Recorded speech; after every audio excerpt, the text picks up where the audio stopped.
नमस्कार। गणतंत्र दिवस की इस शुभ संध्या पर आप सभी लोगों का साहित्य तक के कैफे के एक दिन एक किताब में मैं जयप्रकाश पांडे स्वागत करता हूं। गणतंत्र दिवस की ढेर सारी शुभकामनाएं। और आज मैं एक ऐसी पुस्तक के साथ उपस्थित हूं जिसका नाम है पीओके भारत में वापस। यह एक उपन्यास है, देशभक्ति और रोमांच से भरपूर है। Spice, lies and red tape का हिंदी अनुवाद है। अमित बगड़िया ने इस पुस्तक को लिखा है। वे बेस्ट सेलिंग लेखक हैं बहुत सारे मामलों में। यह उपन्यास एक अलग ढंग से लिखा गया है।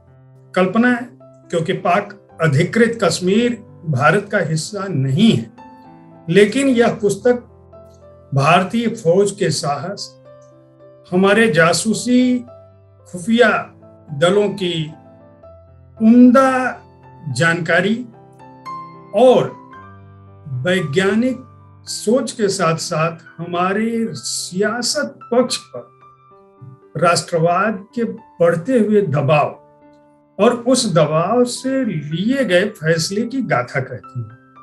यही वजह है कि इस उपन्यास के बहुत सारे किरदार काल्पनिक होते हुए भी घटनास्थल, घटनाएं, सब कुछ असली।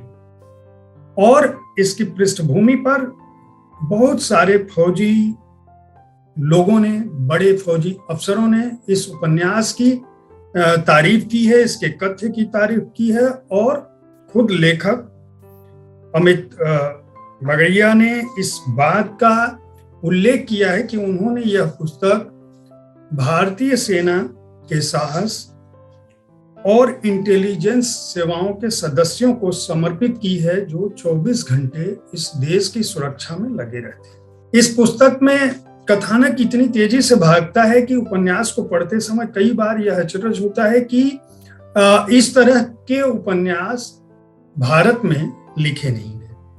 यही वजह है कि बहुत सारे लेखकों ने, एयर मार्शल जिसमें MC मुकुल हैं, एयर मार्शल BN विंगो गोखले हैं, एयर मार्शल जसबीर वालिया हैं, लेफ्टिनेंट जनरल RN कपूर हैं, लेफ्टिनेंट जनरल JS चीमा हैं।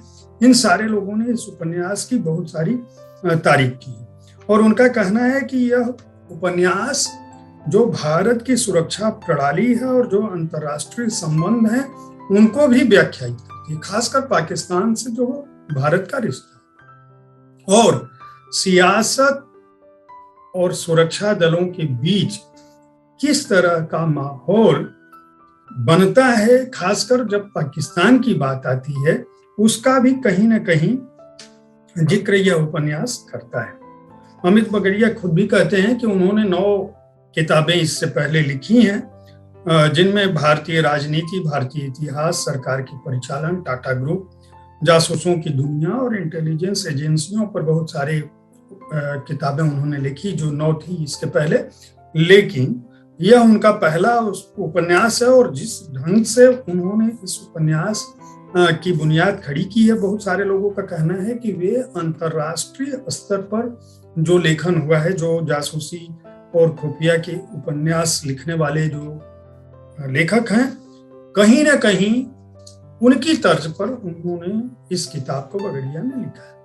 बाकायदा किताब के पहले, उपन्यास के पहले हिस्से पर परिचय दिया गया है भारत के प्रधानमंत्री, रक्षा मंत्रालय, रक्षा मंत्री, पूर्व प्रधानमंत्री, chief of army staff, intelligence bureau के चीफ, इनकी बात होती है। फिर पाकिस्तानी सेना में जो है पाकिस्तान का प्रधानमंत्री, पाकिस्तानी रक्षा डिफेंस, इसके अलावा रूस की भी पृष्ठभूमि है क्योंकि हमारी जितनी भी रक्षा प्रणालियां हैं उनमें रूस का बहुत हाथ है। ऐतिहासिक संदर्भ भी इस पुस्तक में समेटा गया है उपन्यास में, जिसमें असली घटनाओं का उल्लेख किया गया है।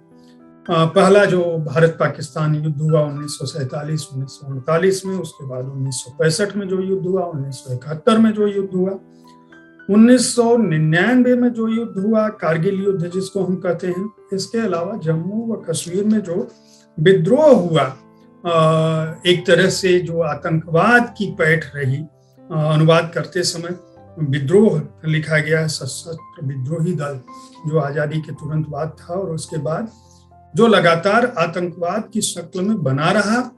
FBI का भी उल्लेख है, विदेशी शख्सियतें किस तरह से भारतीय राजनीति, भारत की सामरिक रणनीतियों में अपना पक्ष ढूंढती हैं, अपनी भूमिका देखती हैं और किस तरह से दबाव डालती हैं।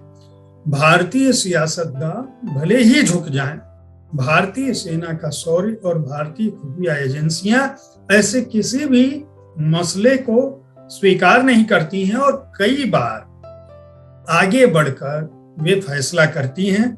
यह उपन्यास 4 अगस्त 2020 को शुरू होता है और 8 सितंबर 2020 को खत्म हो जाता है। इस बीच भारतीय सेना खुफिया एजेंसियों से मिलकर न केवल सरकार पर दबाव डालती है बल्कि रूस और पाकिस्तान से जुड़े हुए नेटवर्क को ध्वस्त करती है। दुनिया भर में ऑपरेशन चलाकर लोगों को, जो लोग भारत के खिलाफ होते हैं, भारतीय सेना के खिलाफ होते हैं, दुर्घटना की शक्ल में अपने मिशन को अंजाम देती है और इस दौरान आवश्यकता पड़ने पर अपने भारतीय प्रधानमंत्री को भी कुछ समय के लिए बंधक बना लेती है राष्ट्रपति की अनुमति से, और बंधक बना के उनको तब छोड़ती है जब पाक अधिकृत कश्मीर भारत का हिस्सा हो जाता है और पाकिस्तान, डरा हुआ पाकिस्तान, उनको मान्यता दे देता है। विपक्षी दल भी किस तरह से झुकाए जाते हैं। इस ऑपरेशन को अंजाम देने के पीछे राजनीतिक निर्णय या राजनीतिक समर्थन उस समय के विपक्षी नेता का किस तरह से मिलता है और फिर जब यह फैसला सेना इसको अंजाम देती है तो किस तरह से इस अगुवाई में सेना का समर्थन करने वाले दल को पूरे देश में एक बड़ा बहुमत मिलता है। यह उपन्यास इसकी भी बात करता है। बहुत तेजी से उपन्यास बढ़ता है, पूरा दृश्य खींचा जाता है, हर पन्ने पर कहानी बदल जाती है, हर पन्ने पर कहानी बदल जाती है। गणतंत्र दिवस के दिन आपको मैंने भारतीय राष्ट्रीय सुरक्षा, भारतीय सेना और पाकिस्तान जिसका निर्माण इस देश के विभाजन के द्वारा हुआ, वह विभाजन किन स्थितियों में हुआ इसकी बात अलग है, लेकिन जो पाकिस्तान के पास कश्मीर का अधिकृत हिस्सा है वह किस तरह भारत के पास वापस आता है, कल्पना में ही सही यह पुस्तक कुछ समय के लिए आपको मनोरंजन के साथ साथ रक्षा, खुफिया और सियासत के क्षेत्र की असली झांकी देती है। इसके प्रकाशक हैं प्रभात पेपरवर्क्स, हिंदी में प्रभात प्रकाशन ने इसको प्रकाशित किया है। अंग्रेजी से इसका अनुवाद राजेंद्र कुमार राज ने किया है। यह पुस्तक, इसका मूल्य है 250 रुपए इस उपन्यास का और पृष्ठ संख्या है 200। गणतंत्र दिवस की शुभकामनाओं के साथ उम्मीद है कि साहित्य तक का यह कार्यक्रम आपको पसंद आया होगा। इस कार्यक्रम में हम विविध विधाओं की पुस्तकों की चर्चा करते हैं, खास अवसरों पर खास पुस्तकों की चर्चा करते हैं। हमारी कोशिश होती है कि विभिन्न विधाओं की पुस्तकों से आपको अवगत करा सकें ताकि आपको अच्छी पुस्तकों के चयन में आसानी हो। कल ठीक इसी समय मैं ऐसी ही किसी एक पुस्तक के साथ फिर आपके सामने उपस्थित होऊंगा। तब तक देखते रहें साहित्य तक। कोरोना का समय, सुरक्षित रहें, स्वस्थ रहें। धन्यवाद।